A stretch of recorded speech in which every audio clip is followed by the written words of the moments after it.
Hi there, my name is Kendrick, and today I get to have Laura back in the channel. And Hi. yeah, welcome back, Laura. And Hi. yeah, good to see you again. It's been like what, 4 years? So Yeah, 4 years. Yeah. yeah, it's been a Great long to be time. back. Mm. We both have SI, so we get nostalgic about this kind of stuff. So it's super cool. Um, and what we're doing here today, for those who are watching, is me and Laura, we're doing like a test run for like a talk show, you know. So today we're just having a casual discussion about OPS, or objective personality, which is an extension or like a different branch of Myers-Briggs, you could say, with their own take, and then took a life of its own essentially. Um, so me and Laura are gonna be sharing about our journey over the last few years, practicing, what the objective personality system kind of teaches with like growth mindset and whatnot, as well as like some of the interesting stuff. The first thing I want to cover with Laura actually, uh, which is a hot topic right now in a lot of the community, is the demon extrovert and extrovert intuition swing. So we have a community member named Cherie, caused massive amount of chaos when she told Yes.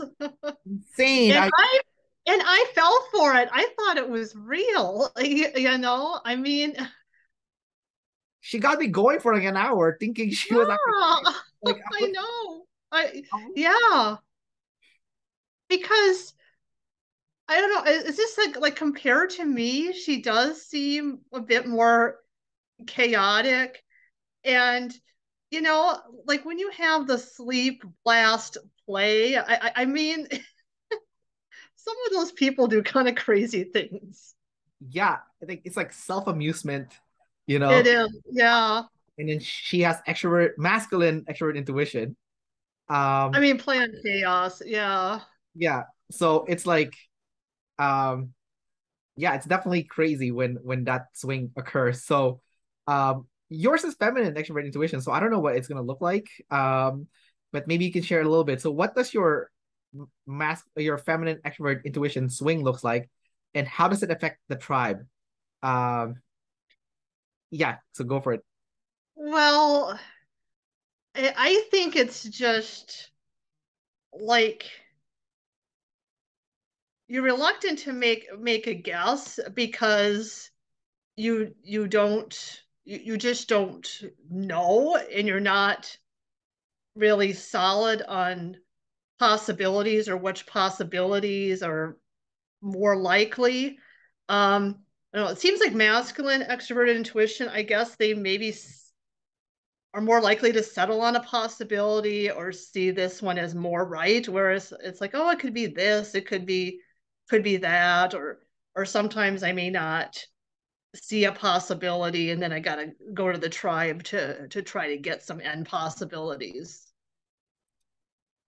When Jonathan had that poll about us doing a talk show, I thought they were setting me up for another one of those ISTJ, to come in my channel and troll me again. I was like, it's like, oh, like it's like, hey Laura, yeah, this is how you get Kendrick next, like, so, but joking aside, there's like people like Tiger Woods, for example. He has feminine extrovert intuition, and remember he cheated on his wife, and then it caused like this massive ripple of effect of chaos, in the news and stuff. Mhm.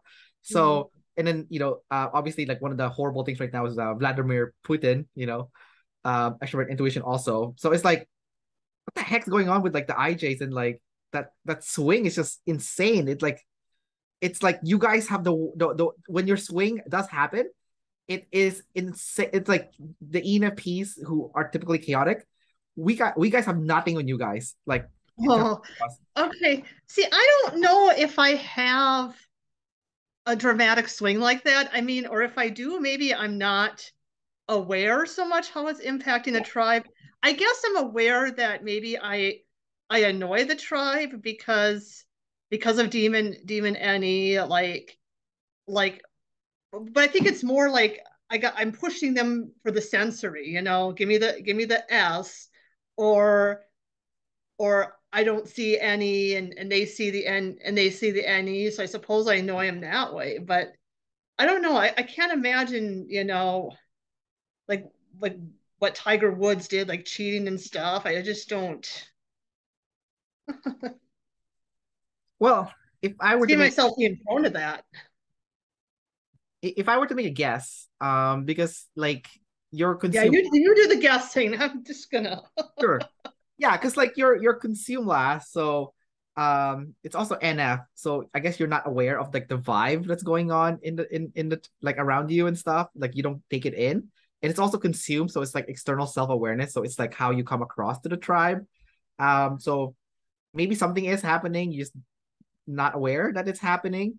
You're also a library, you work in a library, so you have a reputation to hold. So maybe you do some consume, for that purpose, or maybe not. Maybe you just like to read. Some people like their last animal, right? Like naturally, I feel like we're all curious about our last animal. Um, so that could be the case. So maybe your swing is like not the worst, like not enough, like it costs enough like damage, to the tribe essentially, or to the outside world.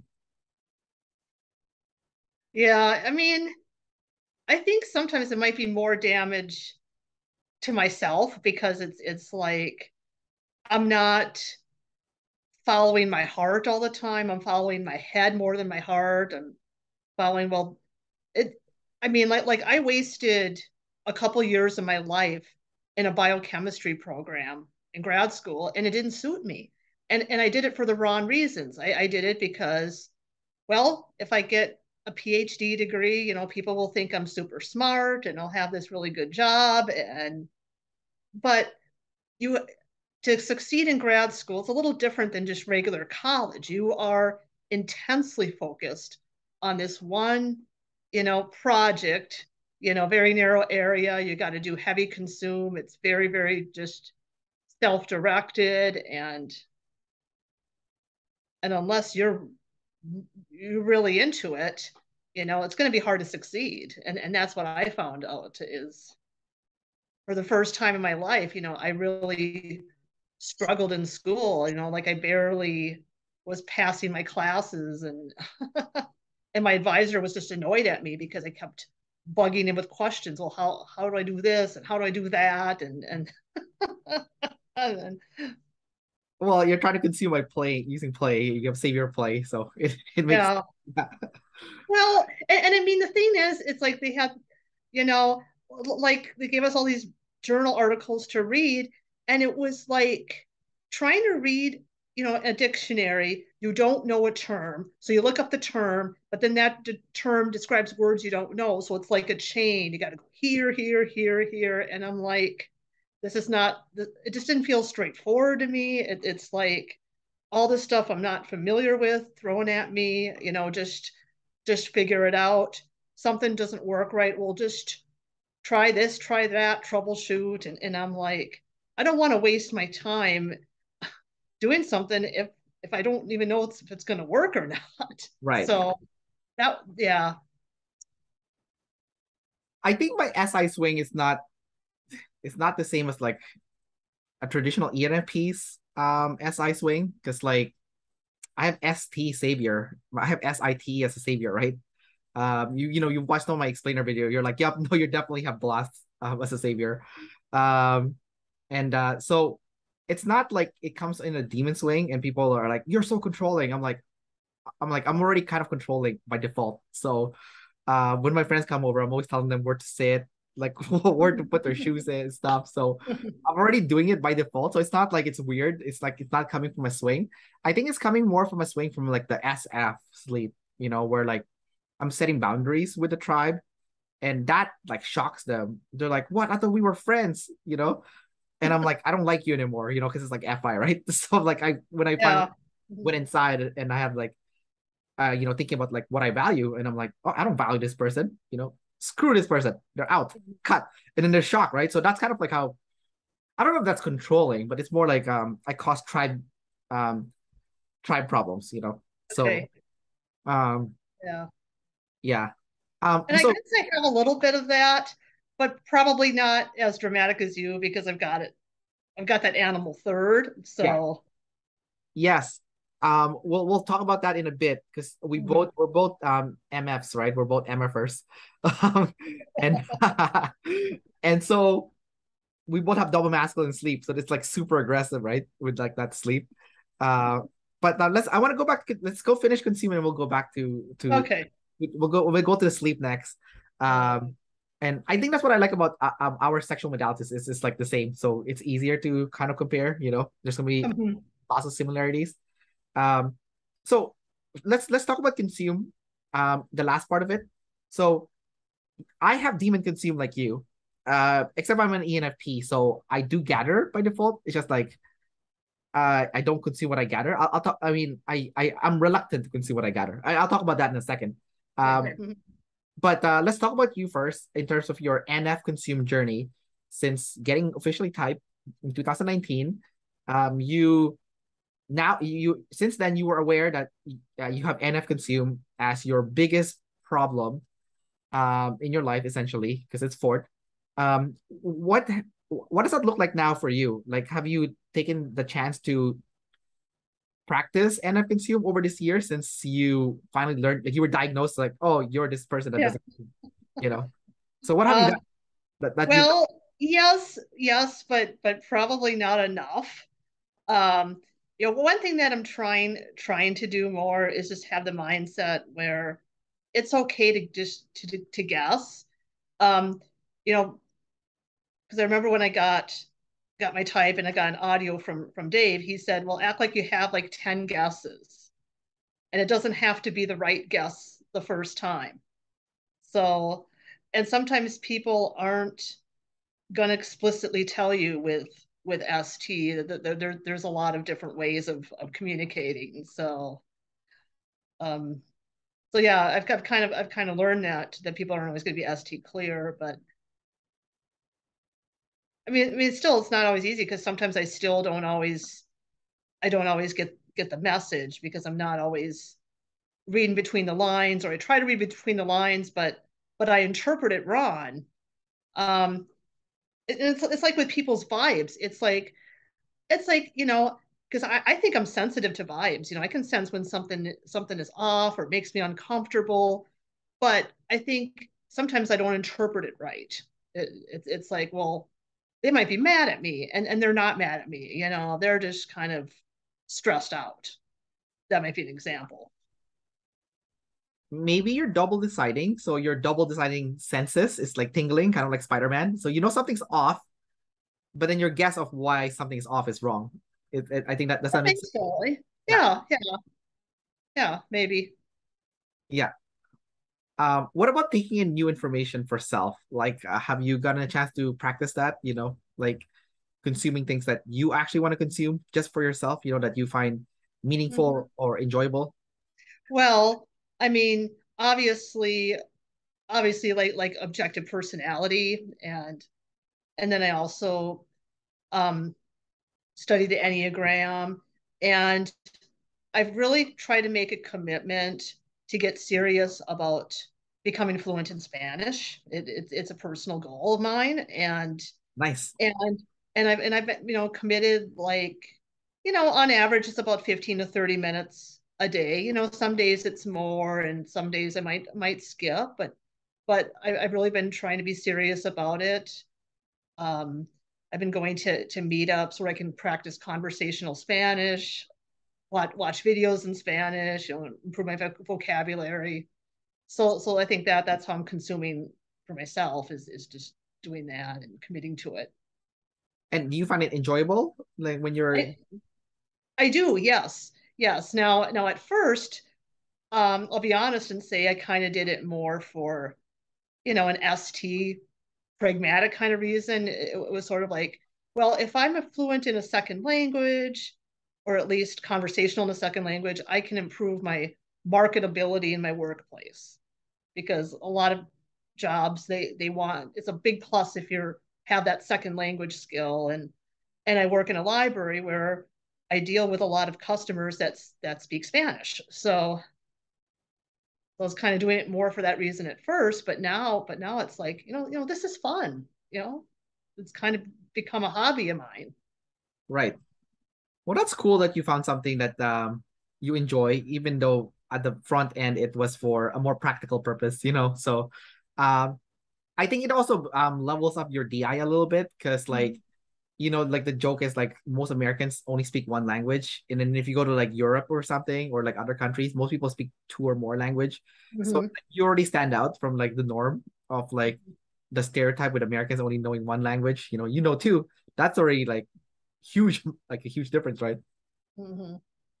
But but yeah, my speaking is still kind of rusty. It's always got to pause. Okay, what word do I say? What word do I say next? And but but I mean, I think just to get out there and practice it, I mean, it's better than nothing. Yeah, no, of course, 100%. So I think plus you're a blast savior, so you're not gonna be shy to try. So Well, I was awkward at first, believe me. well, I remember I was in Colombia and I did volunteer work there as working in a hostel, and my job was to translate from English to Spanish, and I don't speak Spanish, so I know it's kind of weird, and just because the owner liked me, so he put me in the front desk, and I had that specific job, and like I learned by just forcing myself to try to speak, even though I don't really speak. So I feel like being awkward is like the way to go. Like if you're not willing to be awkward, I don't feel like you can really learn. So Yeah, I think that's good that you that's true. tried, even though you're feeling awkward about it. Um, so for my consume, I've consumed demon, but like I'm an ENFP, right? So I think people are like, how can you have consumed demon as an ENFP? That's weird, right? And Mhm. then the best way to describe it is like I'll gather, but I won't consume what I gather. Or I, Mhm. I, I will because it's third. So eventually I will. I'll get around to it. But it takes a time. So I won't consume it right away. I'll like keep looking at it. I'm like, I Mhm. already paid for this. I should consume. Like if let's say I buy a video game, right? Mhm. So I'll see it and I'm like, it's been 2 months. I haven't done anything with this thing. I Mhm. gathered it because I have it, but Right. I haven't Mhm. consumed it. I haven't like enjoyed it, right? So I'm like, I have to wait until like I feel bad long enough. Like I already wasted my money on this. I should do something with it. So Mhm. I finally pop in the CD for my, let's say, PlayStation. Um, and then I'll play. And I'm like, and I'll love it. Once I get going, I'm Yeah. fine. Right? But Mhm. like it's always like that. Like I buy a game, I buy a book. Like I have books in Kindle. Like I have it in my Kindle for like 6 months. I won't touch it. And then I'm like, I already paid for it. I should probably read it. You know? Yeah. I mean that happens to me too sometimes. Um, and and it's always like, well, I don't have the time, but I don't know. Maybe if my consume is higher, maybe I'd find a way to make the time. Yeah, you would, Yeah. exactly. Yeah, you would. I have a, Um, so but I think over the years I've also narrowed down my consume. So like for me, like I really only like doing two things. And that's to travel and play video games. That's it. That's like my two things that I love. mhm. So like that since I've narrowed it down, I don't even try the other stuff as much anymore because like I don't even care about them. It's this two that brought me the most like FI happiness. So I'm just gonna keep doing this two, right?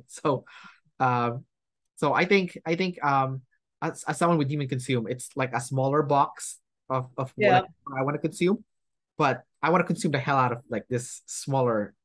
Right. And that's kind of the way I am like with like OPS, for example. It's like, like I have this document where I compile like all the known links and YouTube channels and Facebook groups, et cetera, related to OPS. Well, it's still in that OPS box. Right. Yeah. You watch all Um, the videos that David Chan releases in the channel? do I watch the videos? Yeah, like they have classes and stuff. Do you watch all of them?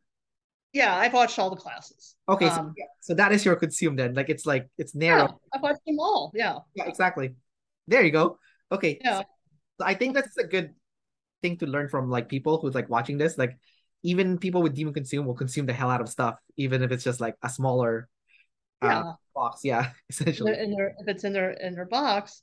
Yeah. But yeah, but it's like with traveling, it's like I'd love to do more traveling, but I think the thing is, I feel like it's hard for me to get started on making it a realization, and I think it's just because maybe it's the consume last because it's like I got to narrow down. Okay, where am I going to go? There's so many different places places in the world, and how am I gonna get a good deal? And I want to know something about the country before I go, something about the culture, so I don't make a cultural faux pas and embarrass myself.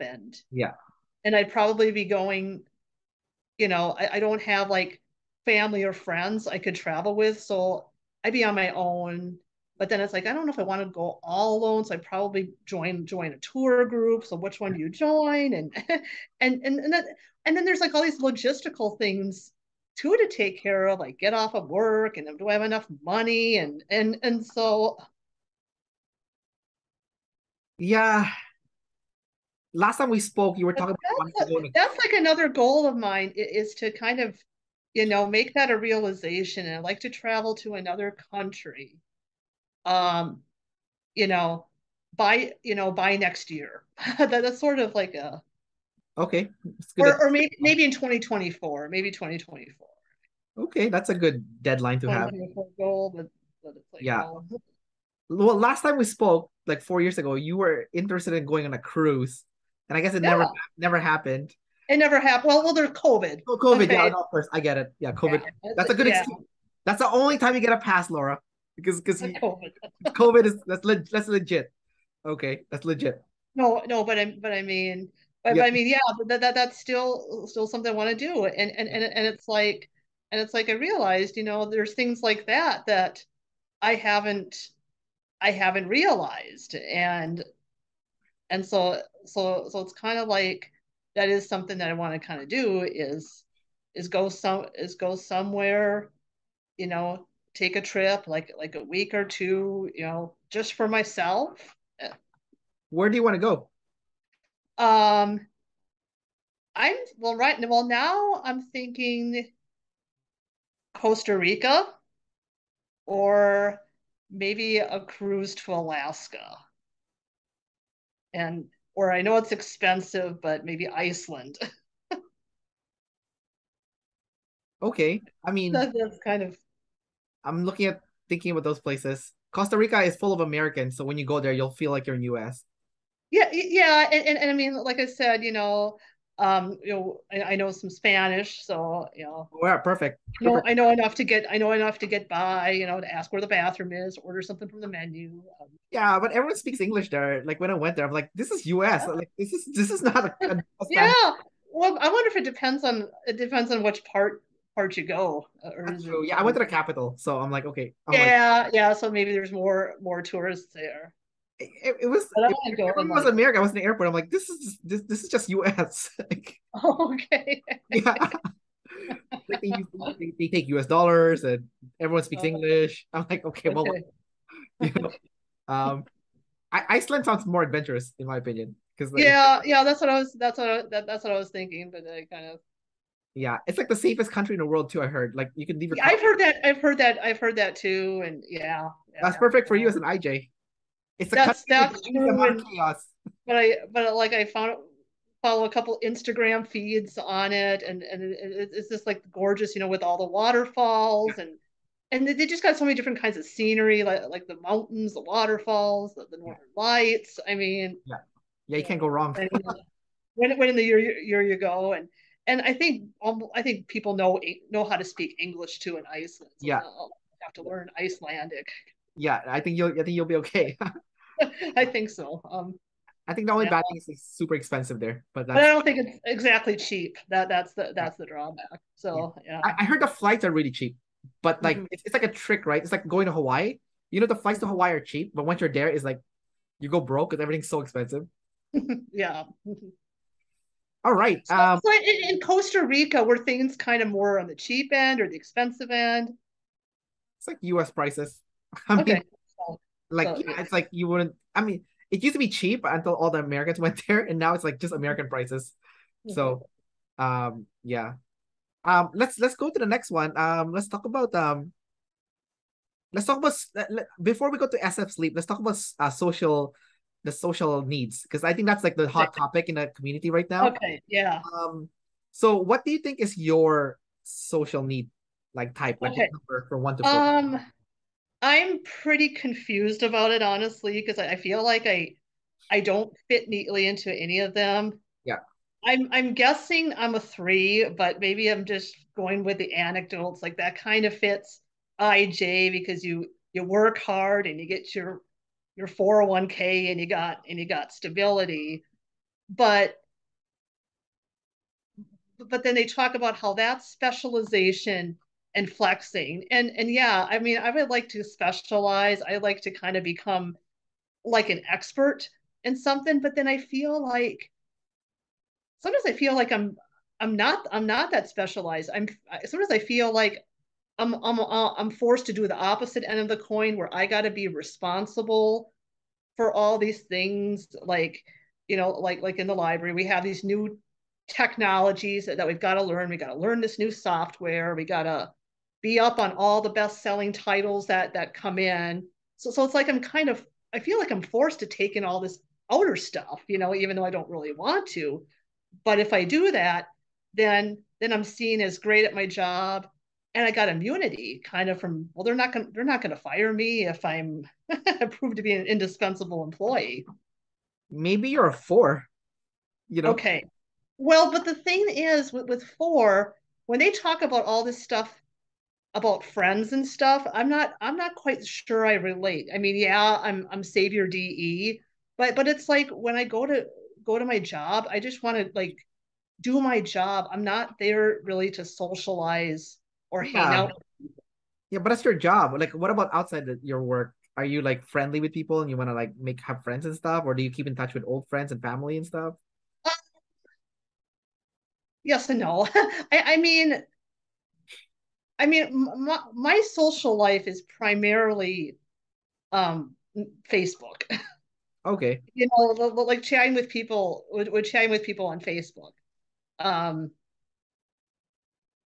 Well, that's just like the world we live in right now. So it's like kind of unavoidable, right? So, um, yeah. okay, I don't think you're a 1, and I don't think you're a 2 either. So it's either 3 or Okay. Yeah, that's sort of what I was thinking. The thing is with the flexing, it's like, yeah, I don't really have the need to like brush everybody or be the absolute best, but I don't want to be average. I want to stand out to some degree, Well, you know what, like but I Dave. don't want to be so good. If you're too good, if you're at the very top, then people are finding ways to like, I don't know, not knock you down, or they're just criticizing you, and then it's kind of isolating. So maybe that's kind of where the friends come in. But then I don't know. I feel like I don't have a lot of close friendships. Like I have all these, there's a lot of people I'm acquaintance with, and I get along with most people. But yeah, Well, you know what Dave and I Shannon think said, my head's right? spin. They said that a lot of 4s are actually like quite successful. They just don't have any drive for success, but it doesn't mean they don't have the talent for success. So it's like a lot of real life 1s are actually 4s, like Joe Rogan, for example. Like he's the number Mhm. one podcaster in the whole world, right? And he's like he's not a 1, he's a freaking 4, right? And Mhm. so and he's like also the UFC commentator, and he's like the best. So just because you're a 4, like basically the I think the best way to describe what a 4 is you don't have the drive to be the best, even if you have the talent to be the best. And oftentimes you do become the best because you are actually talented at it, but you don't care.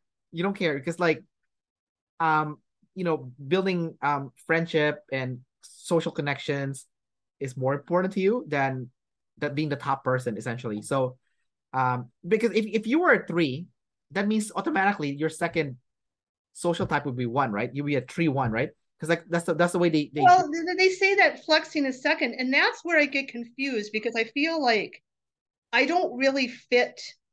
I don't really fit any of those orders as they list. I mean, but you do.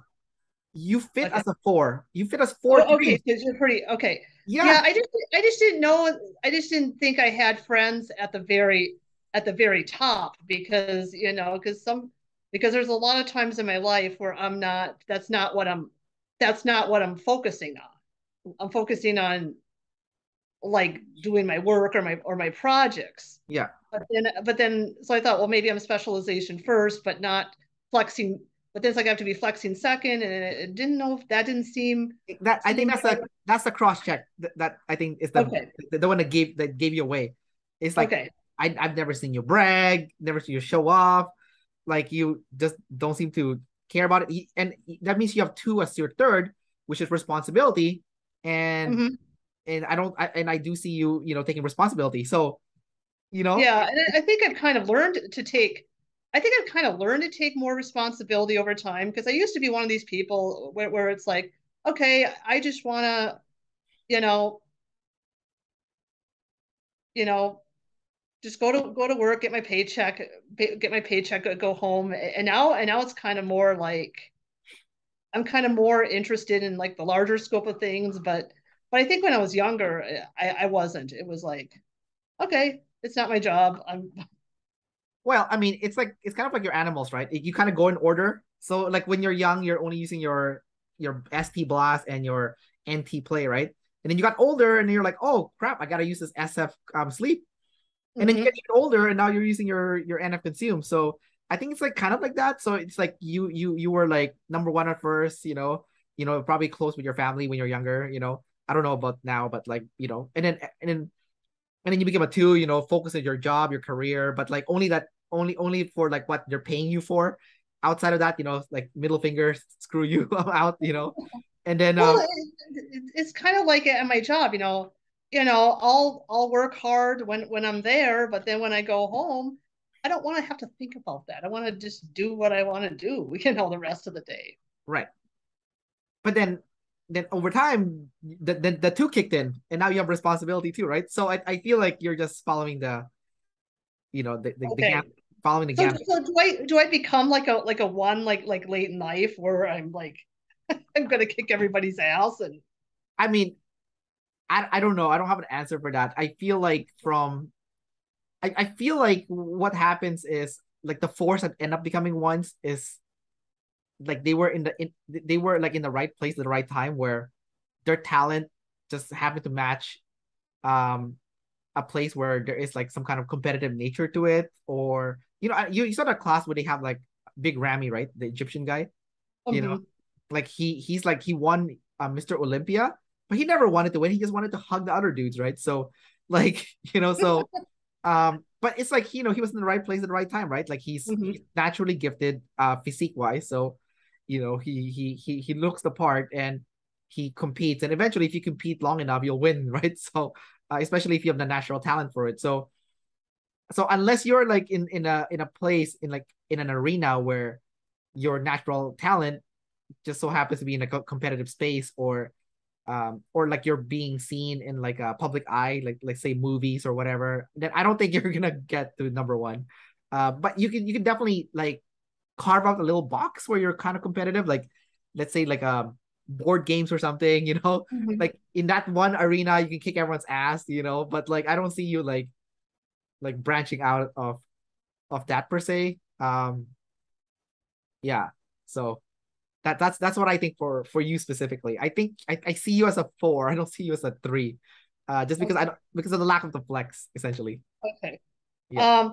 But as a four, can you still care about like wanting to be competent and be seen as competent and do well? Because That's sometimes three. no, but can you be a four and still care about that? Well, Because I do care about, doing well and want to be seen as doing well by others. Like I don't have to be the very best, but I do want to I do want to distinguish myself. I don't want to be just ordinary at my job, I mean, or does that contradict? I mean, that's where I'm getting confused. no, because you're a four, so you're 3 second, right? So three means specialization, and you don't specialize on something if you suck at it, right? So that means you're gonna specialize in this one area and you'll be really good at this one area. That's what specialization is, right? So Hmm. for you, of course you will have pride in your work, but it's not going to be like every single task at work. It's going to be like a specific task at work where you want to stand out and do a really good job. And be one of the best for that specific area, right? So Mhm. so I think people are confusing like threes and ones. One is all about status. Like I'm the boss of all of you. I'm number one. You know, like I'm the star of the show. You know, like I win the award. I get the Oscars. You know, you get the Grammys. You get the trophy. You know, like gold medal. You know, that's like one, right? You know, um, so it's I think one and three they seem similar, but if you look at it like from like a closer look at like a microscope, you'll see like, oh, no, no, no, no, no. You want to be good at your job, but you don't need a gold medal, you know? Like, Mhm. yeah, you don't need to be Yeah, you don't need to be the like the boss of the entire library, right? But you just want to be really good at right. your job, right? So Yeah. yeah, if you're one, you want to be like the boss of the library, and eventually you want to climb up even higher and be the boss of like several, municipal Okay. bodies. Yeah. Yeah. I don't really care about that. I just kind of want like to stick into like find a job that I know I can keep, that's stable and that I'm good at. Yeah, there you go. So Yeah. so that's a three. So that's why I think you're a 4-3 and then two, because you're also responsible, right? So Mhm. I mean, not I mean, you've learned to be responsible from what you Mhm. said. Yeah. So the lack of flex is why you're a three. So I think Okay. Yeah. I think the best way to type someone's social type is to see what's missing, you know, Mhm. because like he's like, Yeah. I I can see all think, yeah, I this. think I'm most likely missing flex. I Yeah, mean, exactly. You're missing flex. So there you go. Like okay. I'm a two, right? Like So you'd be missing specialization. I should be, but I'm not. But for a different reason. It's kind of confusing. But Okay. I'll explain. So I'm very entrepreneurial by nature and very high risk taking. Hmm. That's why I'm a two, right? So and what's the other thing? Yeah, and I also love friends. Like I like people a lot. So I cannot be a one because I don't have the drive to be the best. Um, but and I like friends, so it's impossible. Okay. Just it's always bugged me though that I was never one, because I was like, how come I don't have the drive? I felt like something was wrong with me, um, but at the same time, I was like, yeah, I want to be like I want to be really good, but I don't need to be the best. So that's like number two, right? Like the second in command kind of guy, or something. Uh, Hmm. but like but the specialization thing, I kind of fell into it because like I'm building up my YouTube channel and stuff, and I have a travel blog and a travel YouTube channel. So like while I'm building those up, I have like a day job in fitness, and the fitness just somehow supports that that goal of mine to be an entrepreneur. I tried to go all in before, like I quit my job and went all in business thing, and it didn't pan out well. Um, and then I just learned I'm the kind of person that needs to make like enough money to get by while I build up my businesses, right? So, um, but by because I was staying in a fitness role for so long, I was there for 10 years, right? I gained like specialization mastery by pure accident, not because Okay. I wanted to leap out so many times already. Like I don't want to do So this.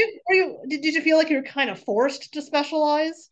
I was forced to specialize. I Yeah. mean, I like now that I'm older, I kind of look back and be like, oh, I'm so glad I stuck it out. So you're kind of like naturally one of those people that just kind of wants to job hop or Oh, 100%. So okay. I've always had the fitness job, but I've hopped like around everything.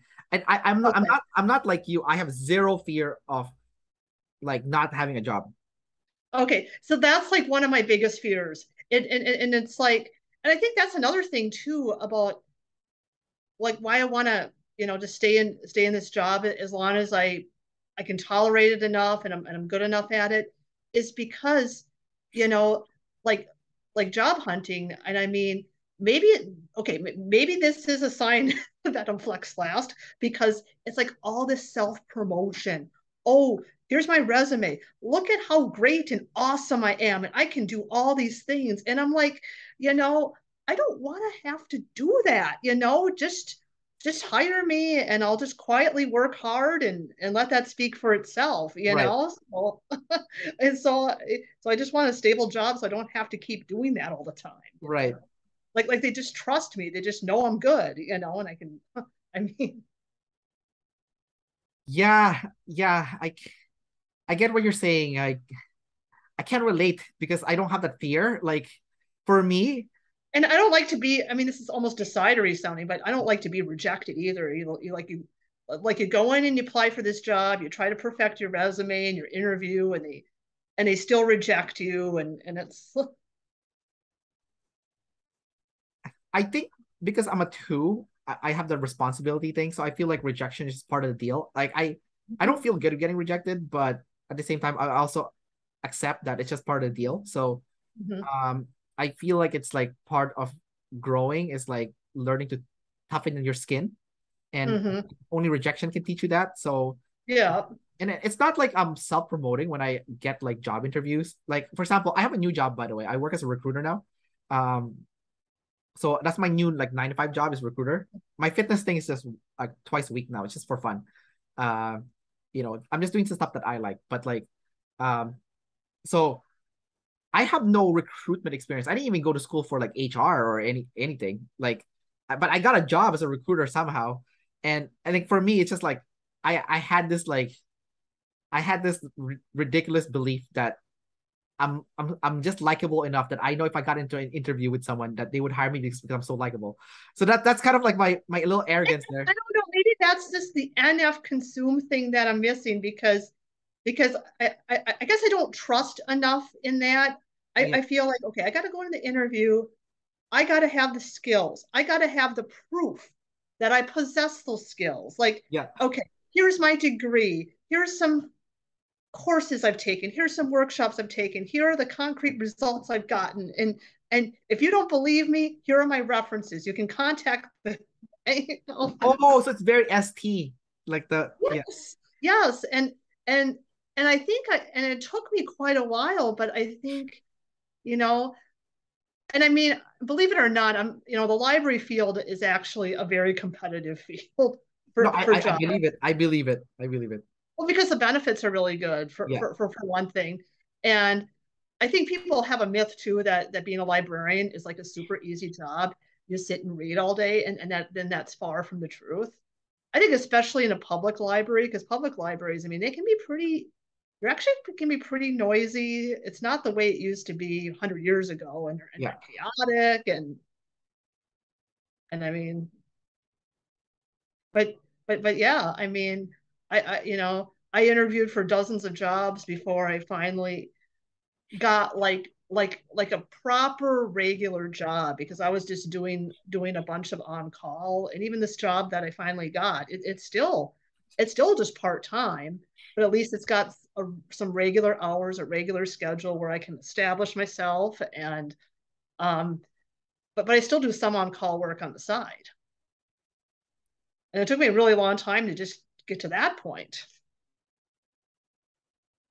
It's But, funny. I don't think it's an IJ thing too, because like if you listen to what Dave was saying before when he was younger, he changes job every 3 months. So I'm like, mm, you're an IJ, you're like job hopping, So I think like the social type or social needs actually plays a mm, huge role to it. But like when I got applied to be a recruiter, my only proof that I can do it was my YouTube channel. Like I tell people, oh, I have a YouTube channel, watch it. I watch me interview people. Like that's what I said to my job interview, right? yeah. Yeah, and then they'll watch my YouTube channel and they'll be like, oh, okay, you're hired. I actually got hired like last year for another recruiting Like, position. wow. Yeah. And I mean, like, Yeah, yeah. and I'm okay. My strategy during the interview is not to impress people, but to be 100% honest, because I Mhm. feel like when you're 100% honest, it's like a shock factor. And I think your job during the job interview is not to like sell yourself, but to stand out. If they're thinking about you, there's a chance that they'll hire you. So, like for example, I'll give you an example. I went to a job interview for my current job, right? And they asked me, "What will your boss think of you if we ask your boss?" And I said, "My boss will think I'm annoying." And then they're like, "Who the hell says that?" Like, like who says that, right? You know? And then I just said, yeah, I'm like blunt. And they hired you regardless of that. They hired me. Yeah, they hired me. Like Oh. And then they told Yeah. me, like, okay, can you tell me what your, because I work remote now, right? For my new 9 to 5 job. So they're like, um, can you tell me what your morning routine is gonna be like? I'm like, I'm gonna get up, probably still wearing my pajamas, and I'll get to work while wearing my pajamas. And then and then they just start laughing. And then, like, I think honesty goes a long way. So like my strategy is like honest, being friendly, honest, and just that's it. Like Well, I mean, because I think what I learned is like it's okay to admit to weakness, but what I was told is you frame your weakness in a way so that it could also be a strength, looking at it from another angle. yeah. No, I don't even bother with that. So Okay. I know people, like, I know that strategy. Like the BS questions, like, oh, what's your biggest weakness? It's like, oh, I'm such a perfectionist. I try so hard. I cares too much. Yeah. And then I'm like, Well, I did. I mean, yeah, yeah. Um, no, I just like make fun of myself. I'll be like, I'm not like during the interview, I'll be like, I'm not detail oriented. I don't see anything. And then they'll be like, this is a detail oriented job, like, and then I'll be like, but and I tell them, I'm info dominant. I'll be like, I'm obsessed with accuracy though. So I'm a little bit slow. And I also the big picture. So I know what, people I'm recruiting, I know what they want. Because I can see the big picture, right? I don't bother with the yeah. stupid like See, details and maybe stuff. maybe I need to do more of what you're doing because I feel like you're bringing like some NF in there that I'm not bringing and I mean I think I'm I'm too ST and Well, okay, like, look, if you were the interviewer and someone said what I'm saying now to you, and then you go home and you think back to everyone you interviewed, you're like, this person was really honest though. I was like, there's something about this person, like, I really trust them, like Mhm. they're not hiding anything. There's no surprises. They already told me during the interview, what they're like weak at, right? Like, Mhm. doesn't it give you a peace of mind though? Like, knowing that, you know what I mean? Um, Or not so much. Like, what? well, I mean, yes and no. I still feel like I can never pull off what you do, Yeah, fair enough. Yeah.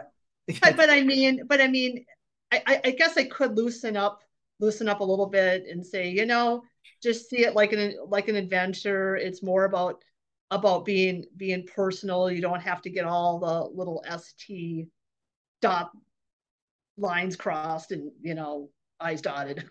I think one of the reasons why I'm not scared is because when I'm applying for jobs, I already have a job. So I'm if Yeah, like, I don't care if I don't get the job, and like they can smell fear. Like, people can smell fear, right? So if like they know you're desperate, like that's kind of off-putting. But if you already yeah, have a job and you don't really need this job, they're like, oh, we want this person. They have like that confidence. But it's not uh-huh. like, but it's real because you already have a job, so you're not like desperate, right? Yeah. And I mean, I've been applying for these jobs when I already had a job, but it wasn't, you know, exactly a desirable job. It was looking for something better. And, Oh, you you were know, upgrading. and I really did want it. I mean, that's the thing, it's like I really want it. Oh, I see. That Yeah. no, you were too emotionally invested. That's the Well, so maybe I should interview for a job that I would absolutely hate. And maybe I get it. yeah, yeah, maybe. No, maybe like Because I wouldn't care. It would be like, exactly. okay, Exactly. I'll just go like, I don't know, like a garbage collector or something. I don't Well, ideally you get interviewed for a job that you are interested in, but you don't know. care. But you Okay. don't but you don't get emotionally invested because, like, then you say whatever you say whatever you want, and then suddenly you stand out. Like, you know. Um yeah. All right. So let's move on because I think Okay. we got off tangent a little bit Yeah, here. we got way off tangent. We're like we're like But like you know what? It was kind of in the same OI box. it, So I it is. mean, But okay. like it clearly shows we're both observers and we're like so into like this whole like job thing, and people are like, the designers are watching, they're like, this is boring, what are you guys talking about? Like, can you talk about like judgment and like, like, Well, and stuff. I mean, I did talk some about that, but but kind of in a okay, I can see both sides kind of way. I mean, Right. Right. Or like, kind talk of. about like how people are evil, those people's evil. Like, you know anyways, let's talk about the SF. Okay. Okay. So we both have SF as the demon, but you have it third, I have it fourth. Um, maybe let's start with you first.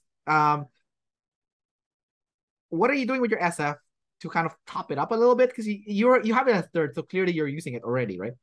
But like, what are you doing to like make it better? Like, SIFI health routine, for example, or um, setting boundaries with people, or prioritizing, and processing your emotions. So those would be the big ones. Okay. I guess it could start with prioritizing.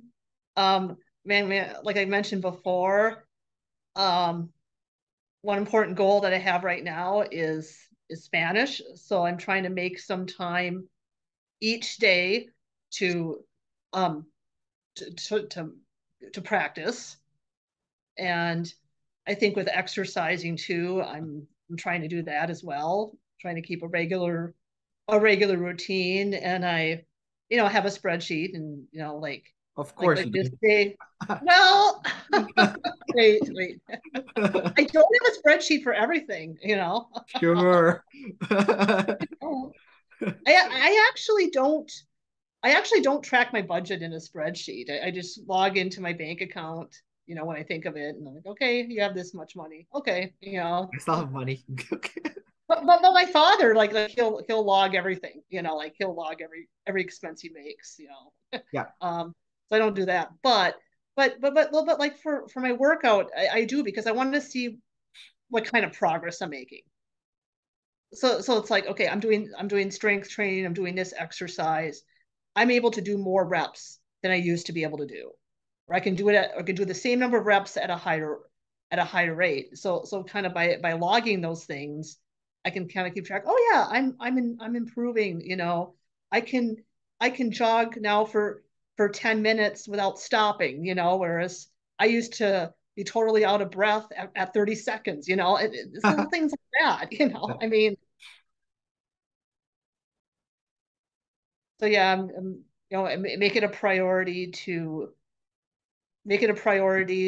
exercise, and eat healthy. Sometimes I do eat junk, but like I said, I make note of it, and it's like, okay, I had my allotted sugar for the day. I'm not going to eat any more sugar the rest of the day. I can have I can have I can have more candy tomorrow, but no more today. Kind of those things. nice. Okay. Yeah. So you have a breaks for it. Yeah. And then what about the emotional processing? Um, I mean, like I try to process it when I'm able to. I think sometimes, I guess what it's frustrating is like you're at work, you're stressed out, but it's like, you got to be on, because you're serving these customers, they need you, okay? And it's like, just let me take a break and have time alone to process it. Do you put words into your feelings? Like you sit down, you're like, I'm feeling this. And then you kind of like say, oh, it's like, oh, why am I feeling this? And then you kind of like, do you do that? Or no? Yes and no. I mean, sometimes there's words to it. Sometimes it's more like just a body sensation, kind of like I'm tensed up and I don't like it. I feel uneasy. Yeah, sometimes it's more like that, or I just know I need to cry, or I just need to tune out the world. um, That makes sense. Um, I guess you're okay with setting boundaries with people. um yes, but like I said, sometimes I don't always set them right away. It's kind of more like, okay, you've gone too far. Um,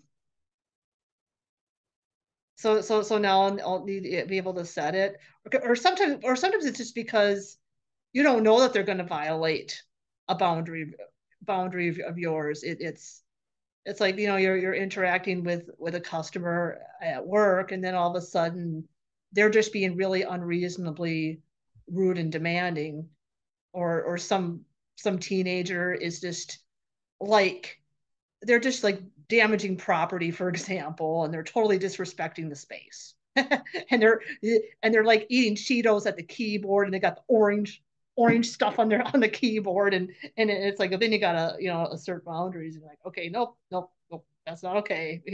I bet they have extrovert sensing. But I don't know what they Probably have. probably an ESFP or something. Maybe. Just kidding. Half a kidding. I don't, I, I don't know. Self above tribe, maybe. It's just all about my own Yeah. FI, and and Yeah. I'm indulging in the sensory. I don't know. Um, but and I mean other things too. Sometimes I'll set them up front, like if we have a meeting or something. It's like, okay, I can only meet for this long. For example, I guess that'd be a boundary. But I mean, so like I said, I wouldn't say as far as boundary setting goes, I get maybe this is where my double deciding comes in. I'm not the best at it, and I'm not the worst at it. Like it's not like that makes sense. Yeah. And Um, I'll talk about my SF sleep next. So okay. I'm not as good as you with prioritizing, so that's definitely a big problem.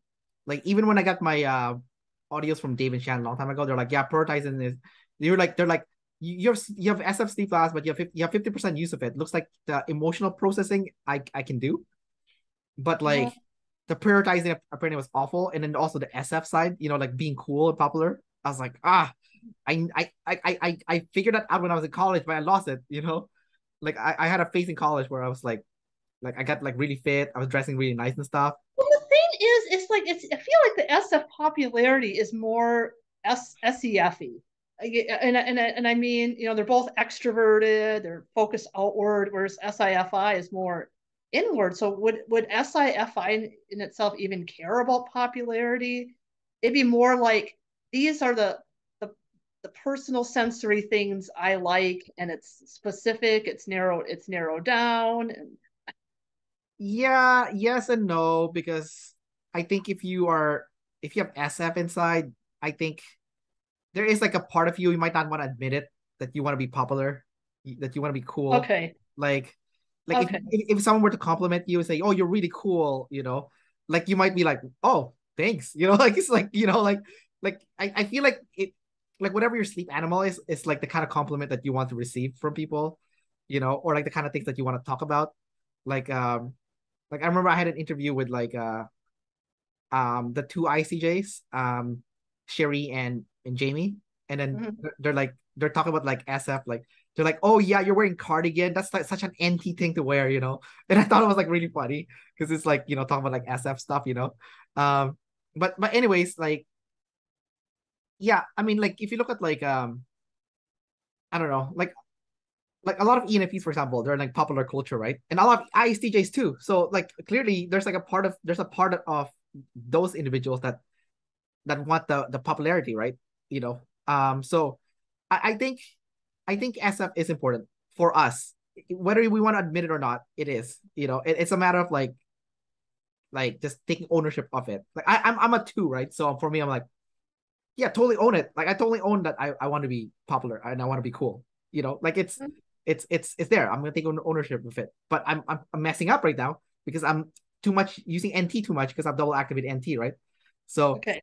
like like I just can't stop the stupid NT BS. I don't even want to do that NT stuff. I want to do the SF stuff. So it's so annoying. But Well, yeah, I don't know. I mean, because I guess for me, I'd rather be seen as like intelligent or competent or skilled than just popular.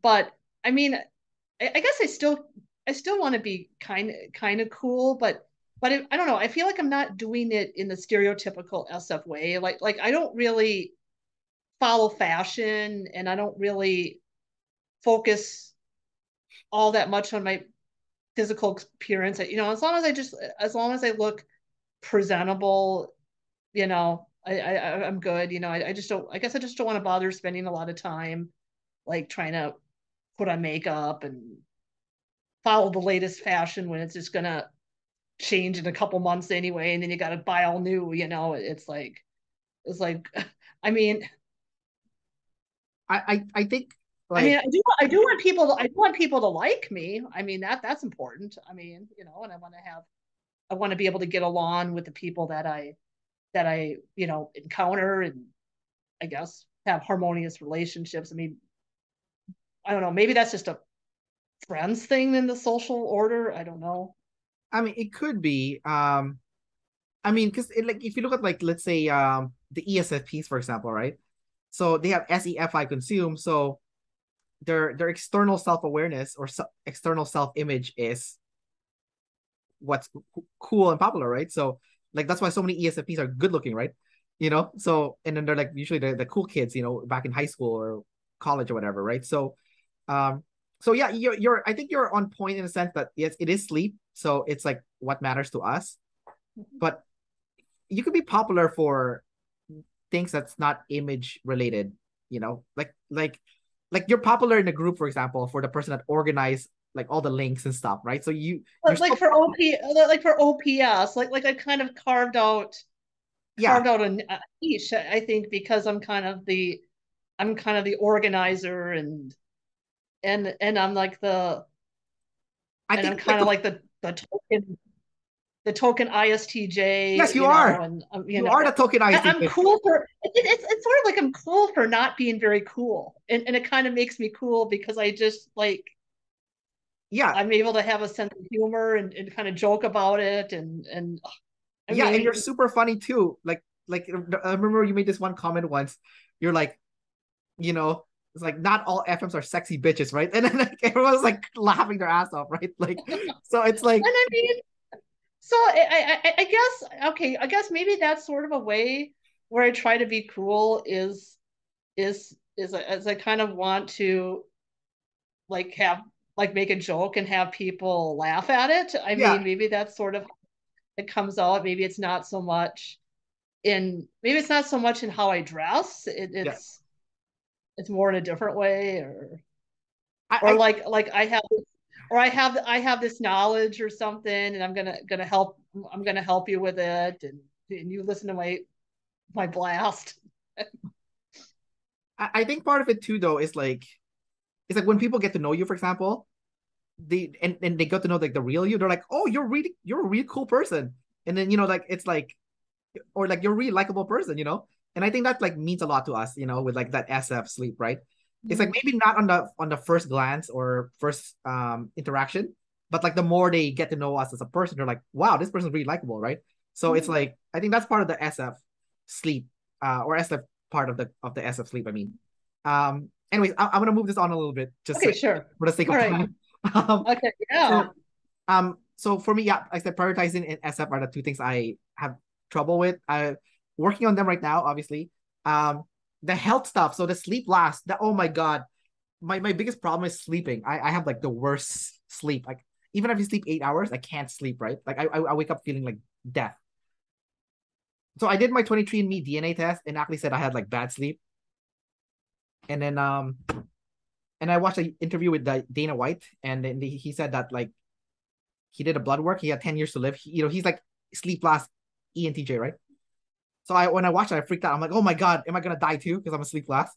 So I went to a sleep clinic um to get tested, and I have sleep apnea. So I'm like, oh okay, well no wonder I can't sleep, you know.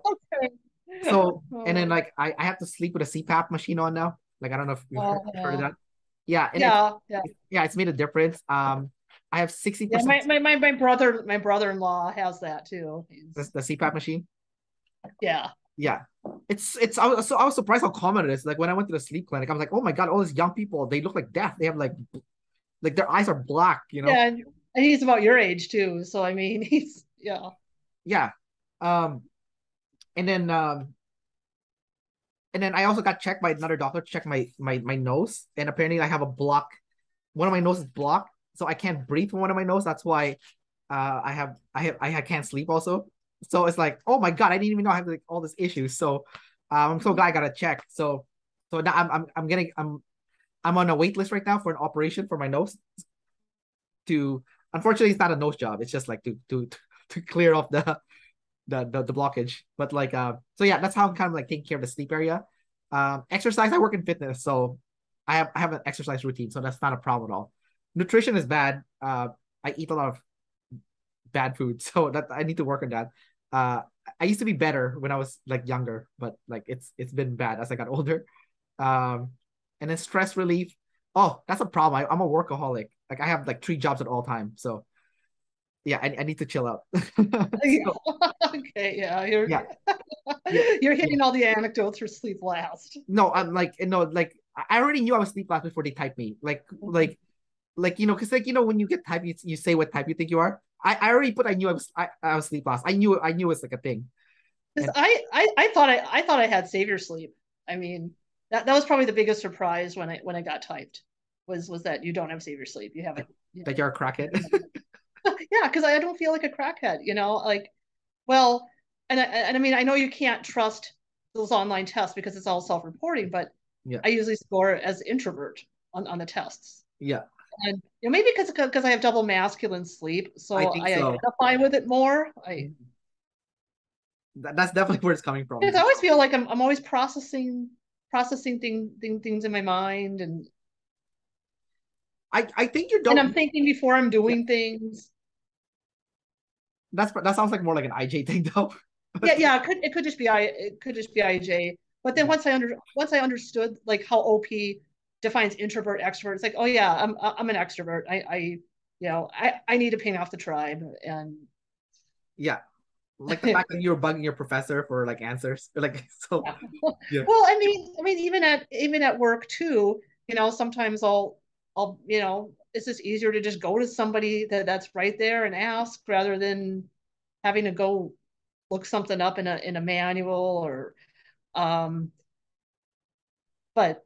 but now I've kind of learned to tone that down. Now I've kind of made myself like try to get the answers myself and spend more time doing it. I can still ask for help, but it's not my go-to. It's like, okay, I'm gonna do some consuming myself. I'm gonna try to do it myself. And then if I'm still stuck, then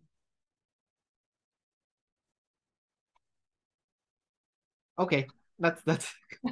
I think it's I was just thinking like for this from a decider perspective, like they don't like to ask questions because like they're gonna get judged. But we're like double deciders who are like, yeah, you can judge me, whatever.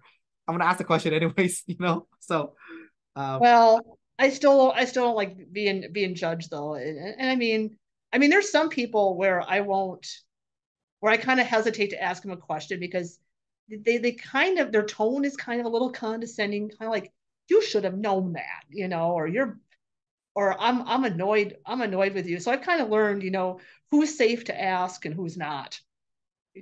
yeah, it sounds like a TI thing to do, like that's right and wrong, like it's very TI, right? So anyways, Yeah. moving on a bit. Um So what's the last part of? Oh yeah, emotional processing. So I think ours is a little bit different. Like for you, you said sometimes it's just like a feeling in the body, right? Mhm. But for me, I actually have words for like my emotion. Like when I originally got typed by Dave and Shan, I told them since I was young, the 3 biggest emotion that I struggled with was sadness, anger, and loneliness, right?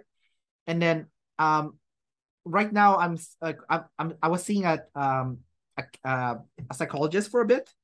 Um, because like one of my client, he is a psychologist, and he recommended for me to be like, even if you feel fine, you go see a psychologist anyway. So when I saw a psychologist, turns out I have like 5 emotions I'm actually like dealing with that I struggled with like as I got older.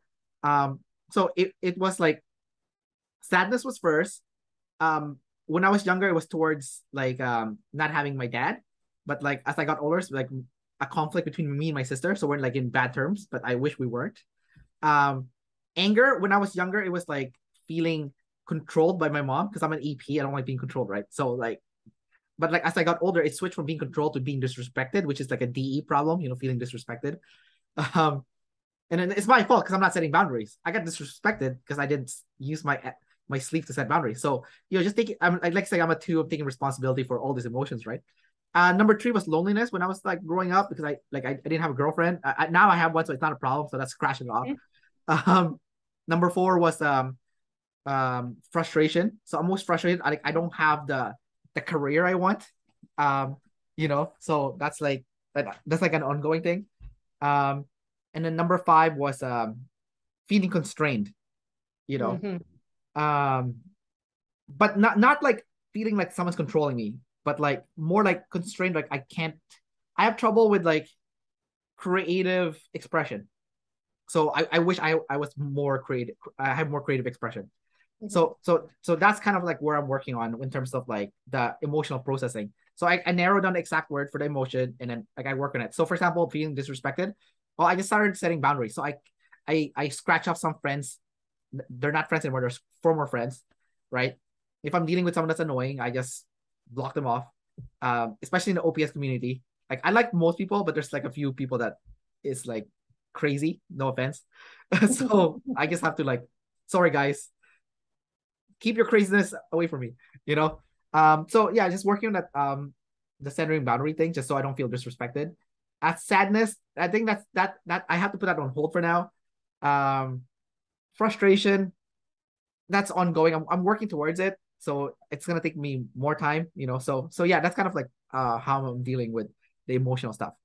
But anyways, I just want to move along our little talk here. So I want to talk about the last part, and we'll wrap this up. Okay, Laura. Right. Last part. I'm an ENFP. You're an ICJ. We have the same function stack, just different orders. Can you talk about like how you're naturally curious about like ENFPs and like the NE, you know? And I'll talk about like how I have always gotten along with ICJs. Like I have so many ICJ friends. Right. I love ICJs. Yeah. Like, I just click with like you guys. I don't know why. I mean Yeah. Well, ICJ. I mean, I feel the same about ENFPs. Yeah. Yeah, and I mean, I think it's their energy, it's their enthusiasm, it's just like all these ideas, and they're open to them, and they're confident that they can like pull a rabbit out of a hat, and yeah, and they're just enthusiastic, and it's contagious. Yeah. It's yeah, Do you yeah. feel like it rubs onto you like when an ENFP talks to you, you become a little bit less like or like a little bit more motivated to take a risk maybe? I do. Yeah, yeah. Do you have like a story or do you have like an example where like it did happen where like you were influenced by an ENFP, suddenly like you did something like you not normally you would do, you're like, you know what, just F it, I'm just gonna do it, you know, like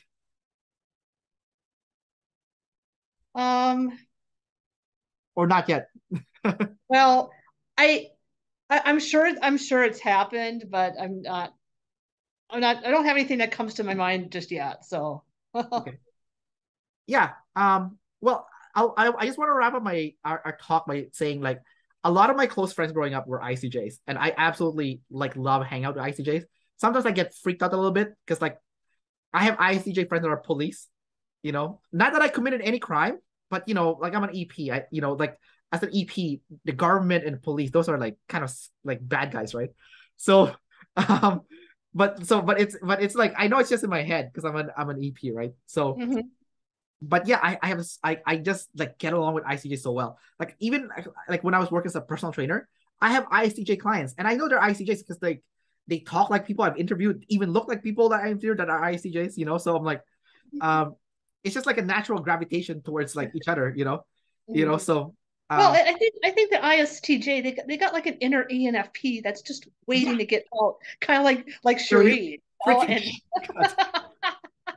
and I mean, I don't know, because some of those ISTJs like they seem all serious, and then you get to know them, and they're funny, or they're kind of little. Sometimes they're even a little odd, idiosyncratic. They got like yeah. interesting hobbies. It's Yeah, I have a friend. He's an ICJ. So me and him and like two other buddies were playing a game. It's a zombie game, and my ICJ friend, he's usually like kind of like I wouldn't say more serious, but like he's more like more sensory, the way he lives his life. Um, but then we were playing this game, and then he saw a zombie behind his door, and he purposely closed the door where the zombie was, and he told my friend to open the door because he's causing chaos, right? And my friend opened, and zombie got him, and then my friends started laughing, right? So I'm like, okay, like I can see where, like as an ISTJ, you have like an inner prankster that's Mhm. just waiting to come out to like troll a friend, like kind of like when Cherry trolled everybody, Yeah. like Yeah. yeah. All right, Laura, we're gonna wrap up the interview here, or not interview, sorry. Okay. This is like an interview slash like reunion, just chatting and Yeah. stuff. So Mhm. yeah, let us know what you guys think of me and Laura's little conversation here. If you guys want to see more, I'm gonna pop in Laura's channel, and then we'll try it there and see how it goes. So yeah, take care, Laura, and it's good to see you again after 4 years. Yeah, good to see you too. Yeah, nice talk. All right, take care. Bye.